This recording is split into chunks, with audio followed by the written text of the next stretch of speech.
I'd like to remind you of a story that's often told in New Thought circles like Unity. It's about a poor man. He spent his entire life begging on a road. His clothes were very tattered and he was quite emaciated, and sometimes had to sit on the road in and out because he couldn't even stand up. He had to count on his luck to get enough coins for the sustenance needed to stay alive. Then one day, the poor man, having grown quite old and quite tired, died. The townspeople felt like it was fitting to bury him right there on the same spot where he had begged his whole life, day after day, depending on the kindness of others to share their food and their coins with him. After all, he certainly never had enough money to buy a burial plot of his own. So, some of the townspeople got out their shovels and picks and started digging down right where their homeless and hopeless acquaintance had spent day after day, week after week, year after year, for more time than any could remember. After digging down for a few feet, though, they hit on something hard, an object that they had to pull out so they could finish going down the required 6 feet to lay their poor friend to rest. When they hoisted the large metal object out, they saw a very large box. They managed to get through to the rust on it and opened up the box. And to their amazement, it was filled to the brim with what? Gold coins. Hundreds and thousands of gold coins. The beggar had spent the better part of his life suffering, hungry, cold, and helpless when millions of dollars of gold had been literally right under his feet. And someone just told me this morning about a true story about a man in Africa who had sold all of his land so that he could get enough money to go look for diamonds. And he did. He apparently never found any, but then after the person who had bought the land started looking around, they found that under it was the land he had sold was the largest land mine that De Beers had ever found before. So it's kind of the same thing, but that one's a true story. How many of us do the same thing? We have abundance beyond counting right under us, right available to us in the form of wisdom that will create and attract to us miracles that we could, so we'd have everything we would ever want. But we don't know that all that is right here within us. We have all the possibilities in the world, and we just don't know it. It's right under our feet.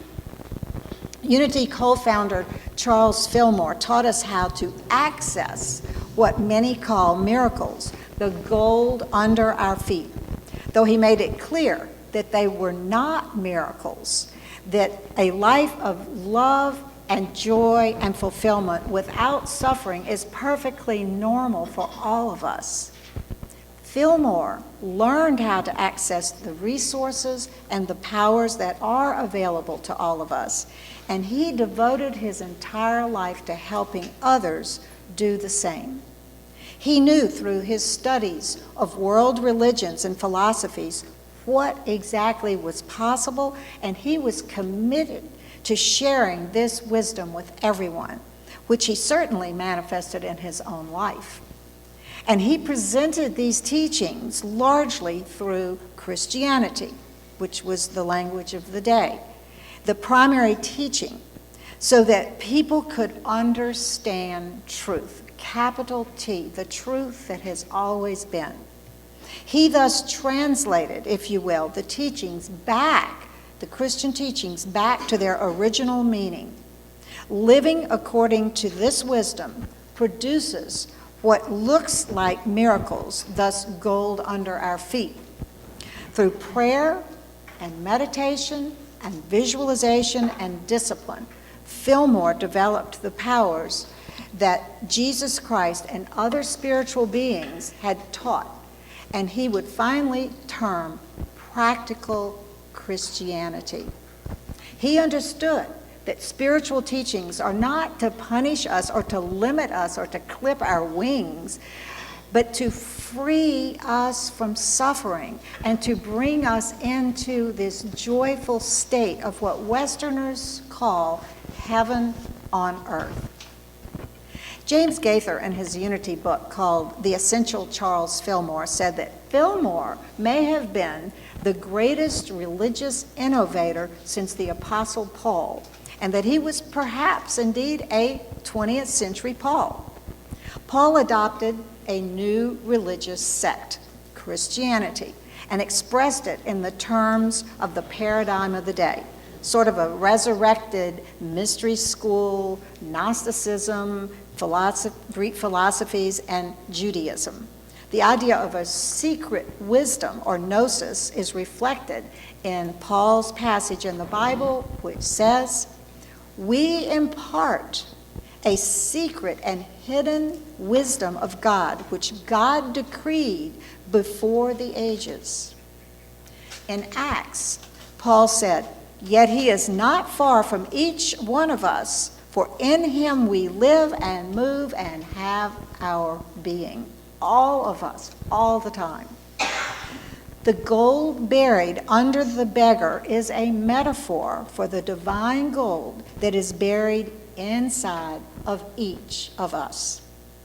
Charles Fillmore taught that with just a little faith and effort, that little willingness, he called it, we can access this omnipotence, omniscience, and omnipresence of the divine reality that is there available to all of us all the time. Fillmore adopted a unique religious perspective called New Thought. It included mysticism, yogic practices, esoteric spirituality, idealistic metaphysics, and post-Einsteinian physics. It was New Thought in his day, but it was really the age-old eternal wisdom of the ages put into contemporary language and symbols so that we can understand and use it, thus practical Christianity. Fillmore was a lot like a contemporary Paul. Paul used the most effective technology of his day, which at that time were ships and Roman roads and letters, to spread his message. Fillmore used the most effective technology of his day, radio recording equipment and printing presses, to spread his message throughout America, Europe, Australia, and Africa. I guess it's sort of like today we use Twitter, website, emails, and Facebook. The Apostle Paul and Fillmore were both healers, and both interpreted sacred writings as metaphors for a deep underlying spiritual reality. They both honored and assimilated the tradition from which their new ideas emerged, but they did not allow the old tradition to take precedence over the new vision that they had. It's said that Fillmore himself believed that he was a reincarnation of the Apostle Paul. As we finish up our story of Fillmore's life today, you might want to keep some of these parallels in mind. Ruth Miller, in her book that we've been talking about, The Power of Unity, The Amazing Discoveries of Charles Fillmore, said on March 29th, 1931, when Charles and Fillmore celebrated their 50th wedding anniversary, that no one looking at Charles would have had any idea that this was a man who had been married that many years. It seems that Charles had begun after his 50th birthday to undo the effects of years of constant activity and little sleep. In deep meditation, he had commanded his muscles to become strong and his skin to become firm. And over the next several months, he had restored his body to a much younger appearance and energy level. Charles knew that the body, being part of the omnipresent spirit that we call God, was not really what most people had been conditioned to think it was. He knew that divine energy, being the only power anywhere, was available to anyone who called upon it at any time. So, he called upon that energy to express itself in and his body in terms of health, youth, and energy continued to get better and better. And he continued, because of that, to be able to bring the unity ideas to the world. His wife Myrtle, however, felt differently. She saw the work that she had accomplished and all that the wonderful people around her were continuing to do, and decided that it would be easier to do the work that was ahead from an invisible place, she called it.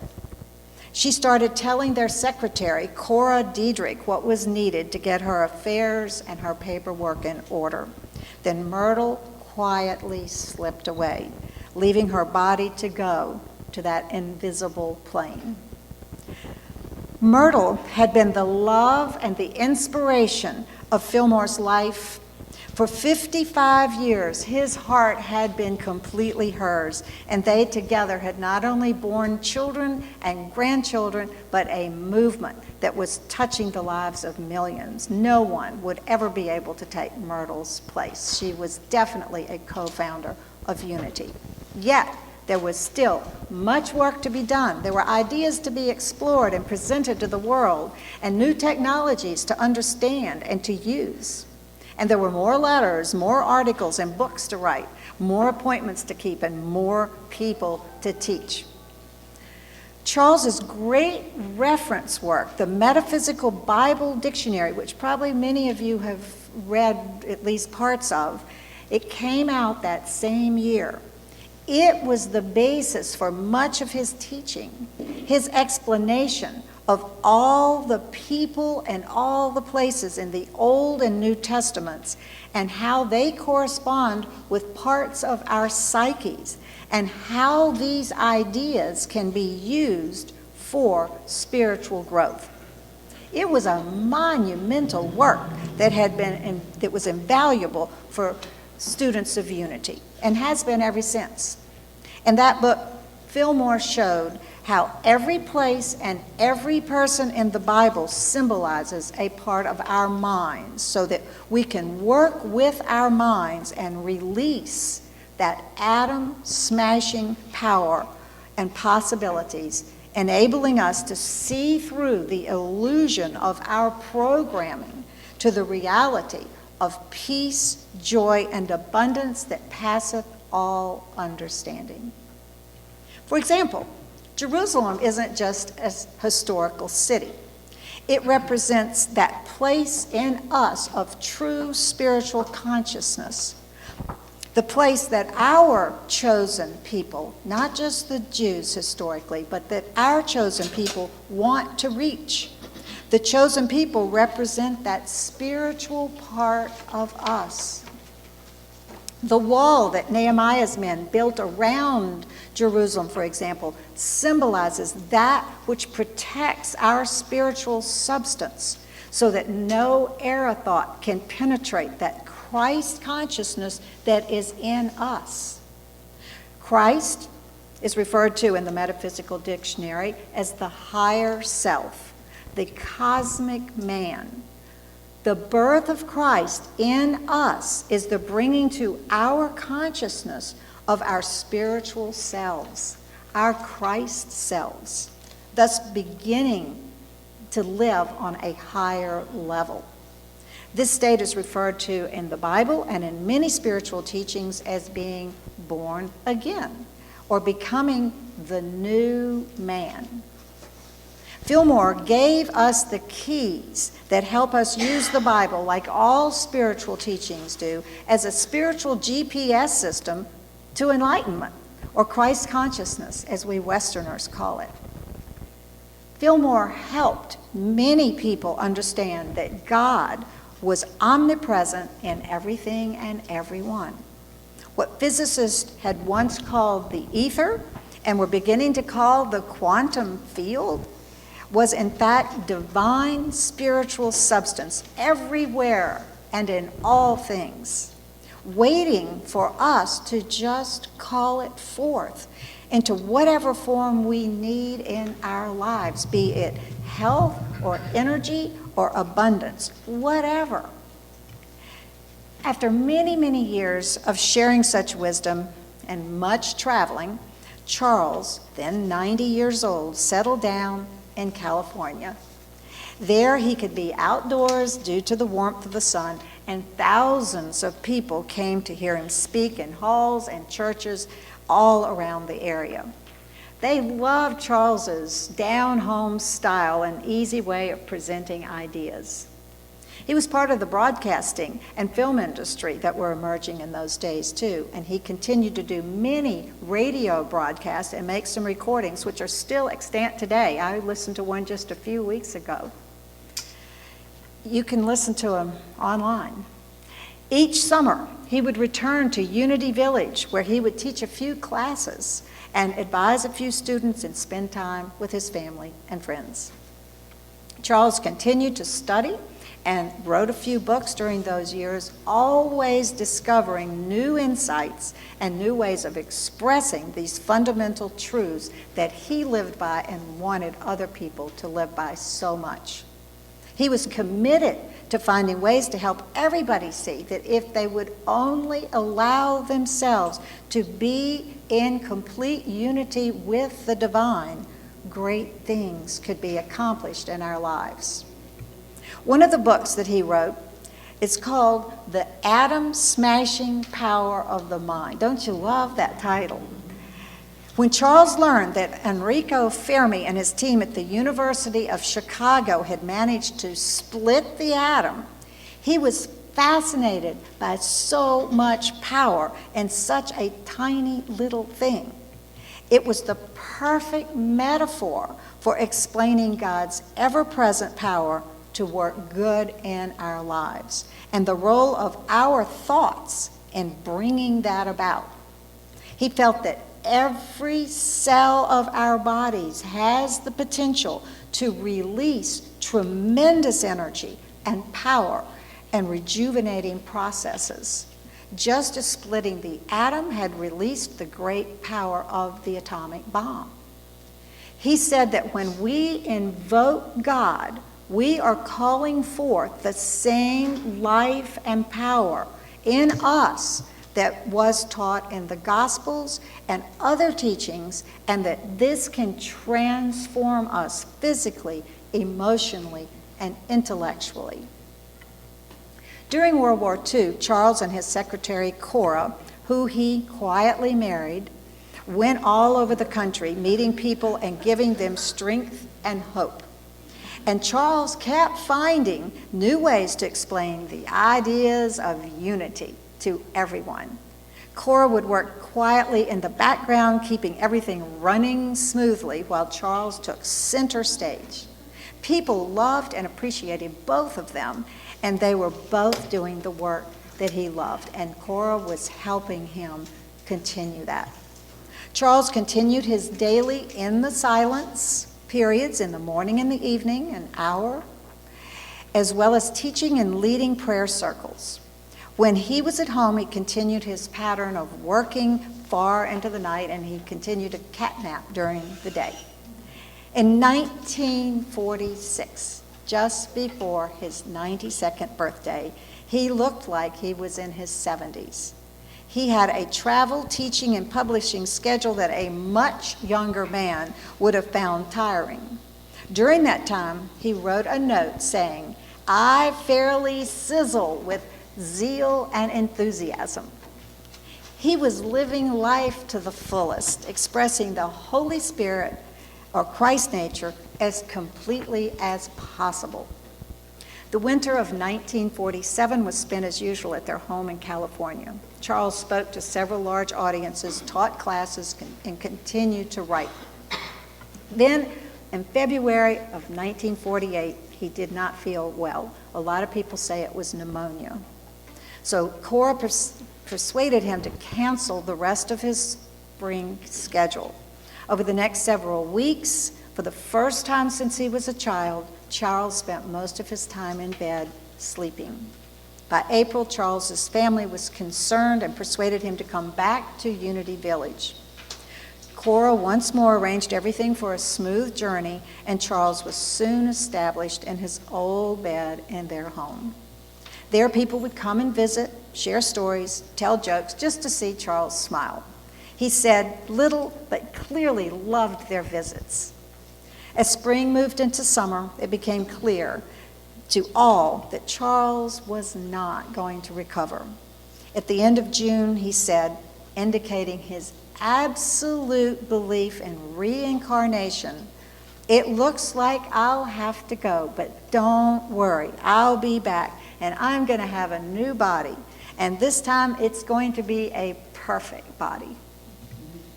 On the 4th of July, Charles sat up and said, "Don't you see it? The new Jerusalem coming down from God, the new heaven and the new earth." And on the morning of the 5th, he awoke, saw his son Lowell standing beside him, smiled, and was gone. But Fillmore's passing was far from the end of his influence. He had established a whole new movement, which included countless people all over the world, people who believed there must be more to Christianity than talk of sin, a judging God, and a God removed from us. Fillmore had found truth, capital T, as it had appeared in many world religions and philosophies, and presented it in a Christian package that included all the great truths. He knew that the God principle, the eternal laws, and the Christ consciousness were everywhere present and inside of each of us, just to be found. He ferreted out the Bible's real meaning when Jesus said, "I and my Father are one." And when he repeated what the Psalms had said, "Ye are gods." Fillmore knew that eternal wisdom had always been about each of us being the Christ and manifesting the Christ consciousness. Fillmore did not reject Christianity. He made sense of it. He understood that Jesus was a man, but that the Christ consciousness that he attained was available to all of us to enjoy, and that Jesus had wanted that for all of us. Fillmore, from his birth in a log cabin near an Indian reservation to adventures on the American frontier and the world of gold miners, railroad men, mule team drivers, and real estate speculators, manifested success against all odds.